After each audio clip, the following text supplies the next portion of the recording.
Good morning मित्रांनो.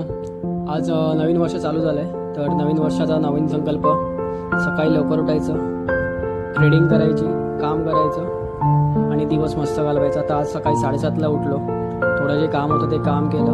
मग त्यानंतर थोडी शेअर मार्केटची ॲनालिसिस केलं आणि एक ट्रेड घेतला. तो ट्रेड घेईपर्यंत थोडासा चुकला. मग तसंच प्रॉफिटची वाट बघत थांबलो आणि कंटाळून शेवटी दाढी करायला गेलो. दाढी करून येईपर्यंत 1:30 वाजले. 1:30 वाजता शेवटी कंटाळून ट्रेड क्लोज केला. मी 8 रुपयाचा प्रॉफिट घेऊन बाहेर निघालो. पहिलाच दिवस होता, पहिलाच ट्रेड होता. नंतर मग पिकनिकला जायचं आहे, तर पिकनिकचं थोडंसं ॲनालिसिस करत बसलो. कुठे कसं जायचं, कुठे राहायचं, काय खायचं वगैरे ते. आणि कृष्णाच्या मोबाईलचा नवीन कवर आणला. मग नियांबरोबर टाईमपास करत दिवस संपला.